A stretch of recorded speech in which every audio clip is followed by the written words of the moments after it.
अस्सलाम वालेकुम। मेरा नाम Farkhanda Shamim, deputy director on form water management अटक है। हमारे वाटर मैनेजमेंट का महकमा आबपाशी कहलाता है और हम अपने किसान भाइयों के लिए बहुत सारे अच्छे प्रोजेक्ट्स लेकर आए हैं जो सब्सिडी पर हैं 75% और 25% पे।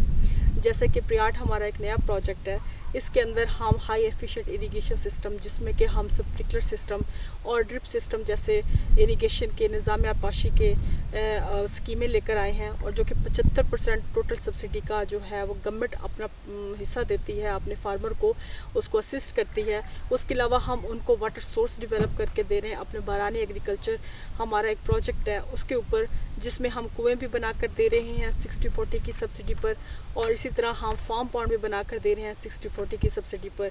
और इसके बाद अब हमारे कुछ नए प्रोजेक्ट्स भी इन्हीं प्रोजेक्ट्स की कामयाबी की वजह से हमारे नए प्रोजेक्ट्स भी लॉन्च होने जा रहे हैं जो कि वैल्यू चेन से रिलेटेड है।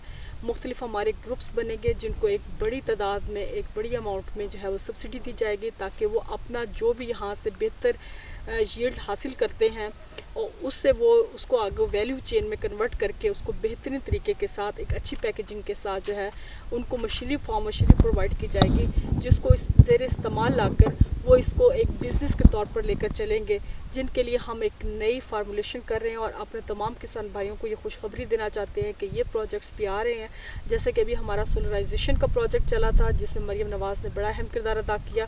उन बहुत अच्छे प्रोजेक्ट्स लेकर आई है, किसान कार्ड जैसे, सोलराइजेशन जैसे, इसके अलावा ग्रीन ट्रैक्टर जैसे। उसके अलावा मरियम नवाज़ साहबा के तवस्सुत से अभी सुबह पंजाब में हमारे डीजी राना तजमल साहब जो हैं वो बहुत ज़्यादा मेहनत कर रहे हैं, ख़ास तौर पर नए प्रोजेक्ट्स पोटोहार जैसे इलाके के लाने के लिए। पोटोहार में पानी का बहुत मसला होता है, इसलिए हम रेन वाटर हार्वेस्टिंग पॉन्ड्स बना रहे हैं, पानी को इकट्ठा कर रहे हैं ताकि एक फॉर्म पे ही पानी इकट्ठा हो जाए और वहाँ से लोग उस पानी का इस्तेमाल कर सके। इसलिए जहाँ जहाँ हमारा कुआँ बन सकता है हम कुएँ बना कर दे रहे हैं। और फिर सिर्फ यही नहीं, उसके ऊपर हम सोलर सिस्टम भी लगा कर दे रहे हैं ताकि उनका जो रनिंग कॉस्ट है वो भी ज़ीरो हो जाए, जो कि एनर्जी सोर्स का जो ज़रिया है वो भी बना कर दे रहे हैं। और इसके अलावा जितना पानी हमारे पास है, अगर हम फ्लड के ज़रिए लगाएं तो 1 एकड़ के लिए, जबकि अगर हम ये हाई एफिशिएंट इरिगेशन सिस्टम लगाएं तो वो 4 एकड़ के लिए काफ़ी होगा।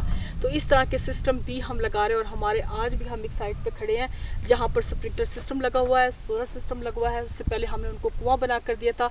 इस कुएं में जो है वो 25 से 26 फुट पानी खड़ा है और वो अपना पानी, जबकि यहाँ पर पहले ये बैरन लैंड थी, यहाँ पे एग्रीकल्चर प्रॉपर नहीं हो रही थी। जब हमने इनको वाटर सोर्स डेवलप करके दिया, इनको प्रॉपर एनर्जी सोर्स डेवलप करके दिया, साथ हमने एक proper high efficient irrigation system दिया, तो अब ये लोग बहुत खुश हैं। और ये बल्कि ये भी कह रहे थे कि इर्द गिर्द बहुत सारे फार्मर्स हमारे पास आते हैं और वो कहते हैं कि हमें भी ये चाहिए, क्योंकि इसने बारानी इलाके को इस तरह कर दिया है कि लाइक बारिश हो या ना हो, लेकिन कि गंदम या तंबाकू या मूंगफली जैसा जो भी चीज़ ये लगाना चाहते हैं उसके लिए इनको हमने सोर्स डेवलप करके दे दिए हर तरह के। तो इंशाल्लाह आगे हमारा जो अगला प्रोजेक्ट है जो इसी का ही एक हिस्सा है वो है वैल्यू चेन का, और वो भी हम लेकर आ रहे हैं। और उसमें हमारे डीजी साहब मलिक अकरम साहब और उनकी टीम जो है वैल्यू चेन में, जिसमें मोहम्मद इजाज साहब है और इसके अलावा काशिफ साहब है, उनका एक बड़ा किरदार है। हमारे डायरेक्टर साहब का भी एक बड़ा किरदार है, जो हम पोटोहार के अंदर एक बिजनेस ग्रुप्स बनाने जा रहे हैं जिसमें हम करोड़ों रुपए की सब्सिडी देने जा रहे हैं अपने फार्मर्स को। और वो अपना एक छोटा फार्मर थोड़ा सा ऊपर जाएगा और वो अपनी फैक्ट्रीज बनाएगा। जैसे कि ग्राउंड नट के हवाले से हम एक बड़ा किरदार, आज भी हमने बहुत सारी मीटिंग्स की उस हवाले से, और वो एक अपना जो है वो फैक्ट्रीज बनाएगा, खुद प्रोडक्शन मतलब कमर्शियल लेवल पे उसको लेकर जाएगा। एग्रीकल्चर अब सिर्फ ये नहीं है कि सिर्फ एग्रीकल्चर की हद तक जाएगा, बल्कि इसको हम कमर्शियली एग्रीकल्चर बनाएंगे इन पोटोहार में। बहुत शुक्रिया।